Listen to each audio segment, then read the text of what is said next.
तो जर्मनी ने जिस तरह से समय आने पर भारत को अपनी औकात दिखाई है, उससे भारत ने तेजी के साथ अपने नए कदम को आगे बढ़ाना शुरू कर दिया है। दरअसल हाल ही में कुछ दिनों पहले जर्मनी की तरफ से भारत के टैंक्स में इस्तेमाल होने वाले इंजन्स को रोक दिया जाता है और जर्मनी अपनी औकात दिखाते हुए भारत को आने वाले अगले 4 सालों तक टैंक्स में इस्तेमाल होने वाले इंजन को देने से साफ साफ इनकार कर दिया।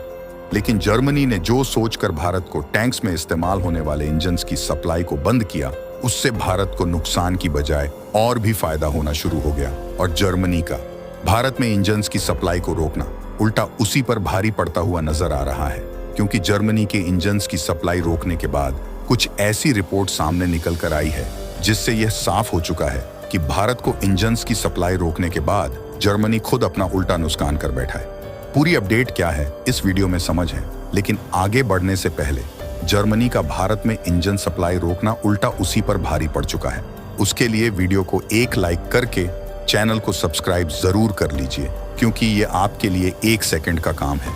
लेकिन इससे हमारी काफी बड़ी मदद होती है। दरअसल जर्मनी दुनिया की तीसरी सबसे बड़ी इकोनॉमी होने के साथ साथ मशीनरी और इंजन्स प्रोड्यूस के मामले में सबसे अच्छा देश माना जाता है और जर्मन में जो इंजन मैन्युफैक्चर होते हैं उनकी क्वालिटी अन्य देशों के अलावा बेहद मजबूत और शक्तिशाली होती है, जिससे भारत के अलावा अन्य देश भी अपने डिफेंस में यूज होने वाले हथियारों और टैंक्स के लिए ज्यादातर इंजन्स और मशीनरी इक्विपमेंट जर्मनी से ही खरीदते हैं। और देखा जाए तो पिछले कई सालों से भारत इंजन्स इंपोर्ट के लिए मेनली जर्मनी पर ही डिपेंडेंट है और भारत में जो अर्जुन टैंक्स बनाए जा रहे हैं उसमें इस्तेमाल होने वाले इंजन्स जर्मनी से ही इंपोर्ट किए जा रहे थे और भारत को इन अर्जुन टैंक्स को बनाने का प्रोजेक्ट अफ्रीका की तरफ से सौंपा गया था, जिसमें 818 Arjun mark A1 battle tanks बनाए जाने हैं। और ऐसा पहली बार था जब अफ्रीका की तरफ से भारत को टैंक्स बनाने का प्रोजेक्ट सौंपा गया था, जबकि पहले अफ्रीका ज्यादातर बैटल टैंक्स जर्मनी और रूस से खरीदता था और जर्मनी नहीं चाहता कि जिन देशों के टैंक्स एक्सपोर्ट मार्केट पर जर्मन का कब्जा है वहां पर भारत अच्छी क्वालिटी के टैंक्स देकर अपने पैर पसारे, क्योंकि भारत ने जिन अर्जुन टैंकों को मैन्युफैक्चर करना शुरू किया है उसकी क्वालिटी और सर्वाइवेबिलिटी सभी देशों में मौजूद टैंकों से कहीं ज्यादा है और इसीलिए जर्मनी ने अपनी औकात दिखाते हुए जानबूझकर अर्जुन टैंक्स में इस्तेमाल होने वाले इंजनों की सप्लाई को बंद कर दिया और अफ्रीका दोबारा जर्मनी से टैंक्स को खरीदना शुरू कर दे,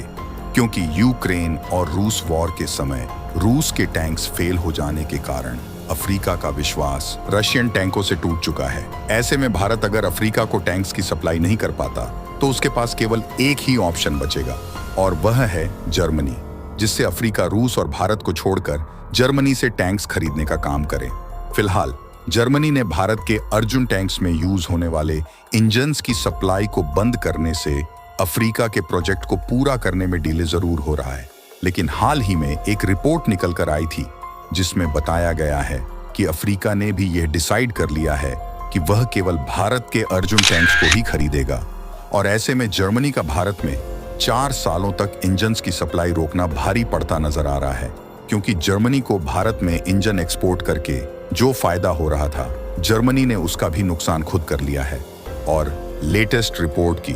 की माने तो भारत अब लंबे समय तक डिफेंस में यूज होने वाले हथियारों को नहीं खरीदने वाला है, क्योंकि भारत की कंपनियों ने ज्यादातर वेपन्स और डिफेंस इक्विपमेंट इंडिजिन्स बेस्ड टेक्नोलॉजी पर मैन्युफैक्चर करने की तेजी को और भी ज्यादा बढ़ा दिया है,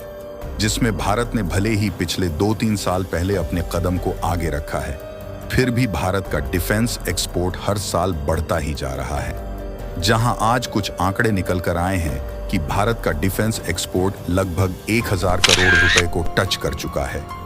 और यह भारत के लिए एक बहुत बड़ी अचीवमेंट है, क्योंकि दुनिया में केवल 25 ही कंट्रीज ऐसे हैं जो कि भारी मात्रा में डिफेंस का एक्सपोर्ट करते हैं, जहां पर भारत ने नई अचीवमेंट को हासिल करते हुए चुनिंदा देशों की इस लिस्ट में अपने नाम को भी शामिल कर लिया है। और बताया जा रहा है कि आने वाले 4 से 5 सालों में, यानी कि 2023 से 29 तक भारत में डिफेंस प्रोडक्शन 3 लाख करोड़ के करीब पहुंच जाएगा, जिससे जो डिफेंस का एक्सपोर्ट है वह भी लगभग 5000 करोड़ तक हो जाएगा।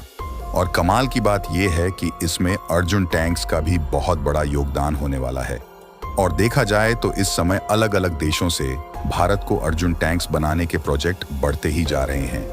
और दूसरी सबसे बड़ी बात यह है कि जर्मनी के इंजन की सप्लाई बंद करने के बाद भले ही ये प्रोजेक्ट थोड़ा डिले हो जाए, लेकिन भारत अब खुद से इन टैंक्स में यूज होने वाले इंजन को बनाने की शुरुआत कर चुका है। यानी कि भारत का डिफेंस सेक्टर और इंडस्ट्रीज जिस तेजी के साथ ग्रोथ कर रही है, उससे दुनिया भर के डिफेंस प्रोड्यूसर कंट्री जैसे कि जर्मनी, चीन और रशिया की चिंता बढ़ चुकी है, क्योंकि इन देशों को यह बात मालूम हो चुकी है कि यह देश भले ही भारत को रोकने का प्रयास करें, लेकिन भारत का डिफेंस सेक्टर किसी भी हद पर रोका नहीं जा सकता।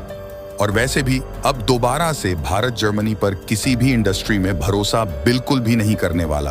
क्योंकि इसके पहले भी जर्मनी ने कई बार भारत को अपने तेवर दिखा चुका है। और इस बार तो जर्मनी ने 4 सालों के लिए इंजन्स की सप्लाई बंद करके हद ही पार कर दिया।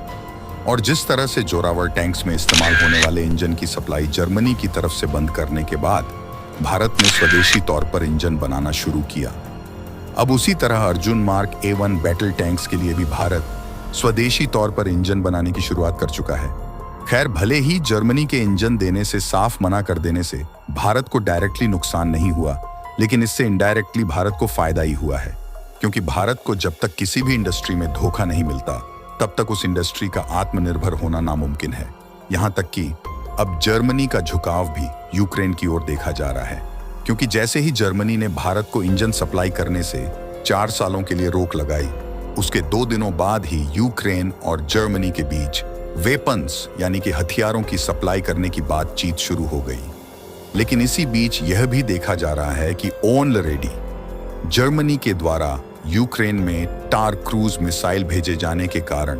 पॉलिटिकल हालात काबू में नहीं है, और यूक्रेन में लॉन्ग रेंज वाले वेपन सप्लाई करने से पॉलिटिकल हालत किस तरह से खराब हो सकते हैं,